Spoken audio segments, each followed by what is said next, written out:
Your executive presence has been inconsistent lately. That's a real statement from a performance review about a woman. And if you've been in the corporate environment long enough, you may have heard something like this. You're not confident in meetings lately, and you have no long-term vision to share. In fact, you're not showing up at all like we need you to. Last year's review exceeds expectations. This year, something's off. Imagine that scene moments before when the manager's preparing for that review. Well, this was someone they relied on, someone who was confident, influential. But now, something about how she shows up seems different. But the manager does what leadership systems have trained them to do. They interpret the behavior. Maybe she's losing her edge. Maybe she's just not ready for the next level. Now switch the scene. That same woman standing outside her office door, waiting to go in. She knows something's changed. She can feel it. The anxiety that's been rising, the sleepless nights, the words that don't come as easy. She is working harder than ever, and it still feels harder than it should. And underneath it all, one question. What's changing? Tell Pepper in the same moment asking the same question that neither one of them has an answer for. So, the behavior gets interpreted without the context. But sometimes, what looks like declining performance is perimenopause. I'm Louise Neal, and for the last decade, I've been immersed in leadership systems. As a leadership coach, I've coached thousands of professionals across industries and around the globe. I've been a part of succession planning, I've helped draft performance reviews, and I've coached people through promotions and demotions. Leadership advancement isn't mysterious, it's measured. And what I've noticed is across organizations, leadership readiness gets evaluated on a very specific set of signals.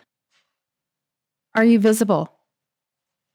Do people trust you? Do you sound confident when you speak? Can you think strategically under pressure? And do you influence the room? These are the signals that determine who rises. And yet they all stem on one thing, that you show up the same way every day, that access to your capacity is reliable. But what happens when it isn't? Because during the menopause transition, that's exactly what begins to change. That woman standing outside the office door, that was me. I was in my mid-40s in project management at the time, leading a big project, the kind with lots of stakeholders, high visibility, tight budgets. I would walk into rooms with the plan on my head and my voice on my tongue. I was connected and engaged in the work that I did. I loved it. It was my wheelhouse until it wasn't. I started to forget important details, and I missed things. My thinking started to feel slow and cloudy, like my head was stuffed full of cotton.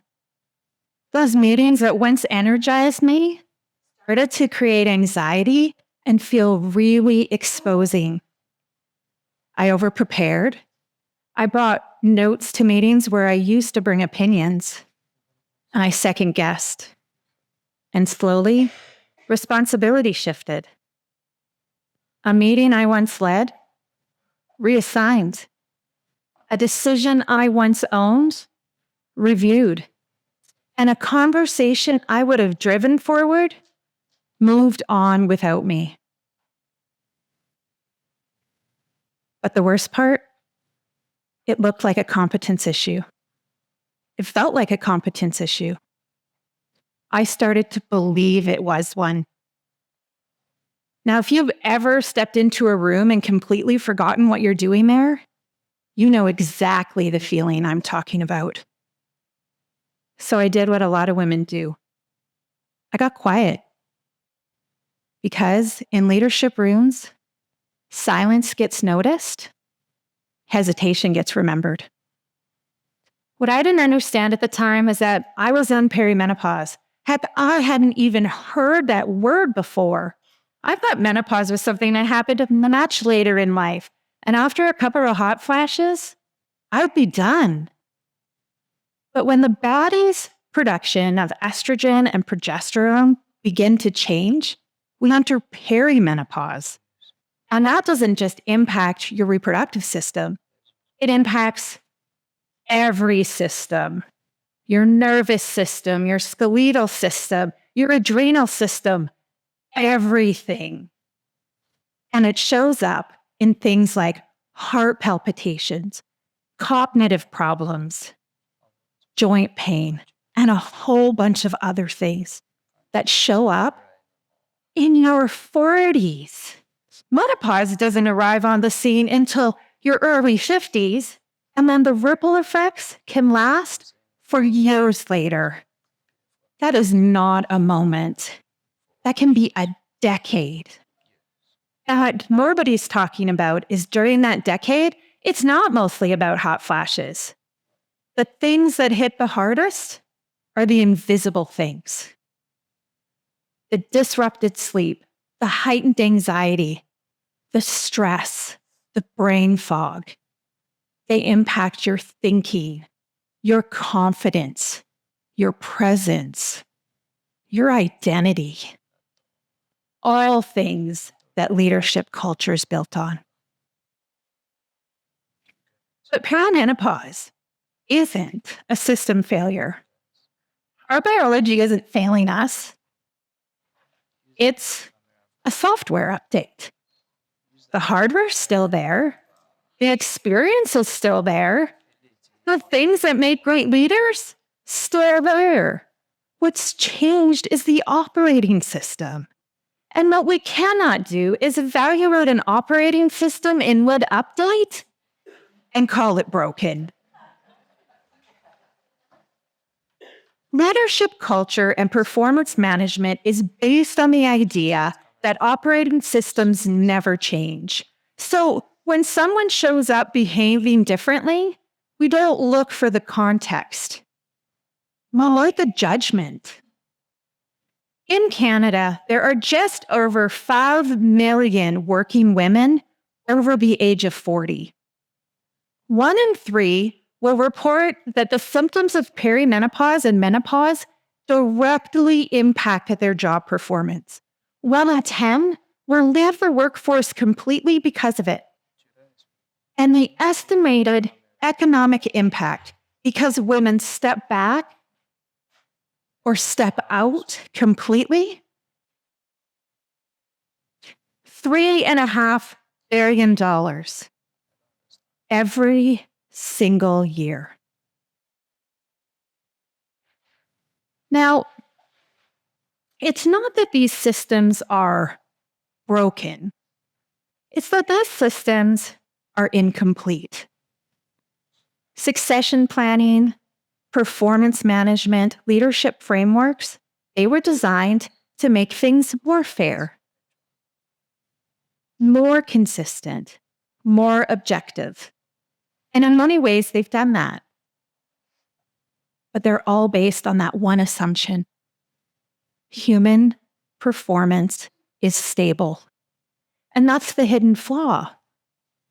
It is built to reward consistency, that we show up the same way, with the same thinking, the same clarity, day after day, quarter after quarter. The menopause transition introduces variability into that system. And when variability is introduced into a system that's built on consistency, it looks like decline.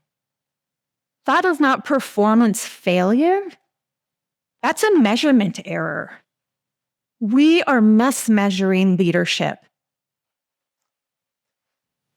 I stepped back, and eventually, I did step out completely. Not because I couldn't lead, but because I no longer trusted that I could. This conversation that we're having is not about competency or about resiliency. This is about how we are measuring readiness. So before I write the next performance review,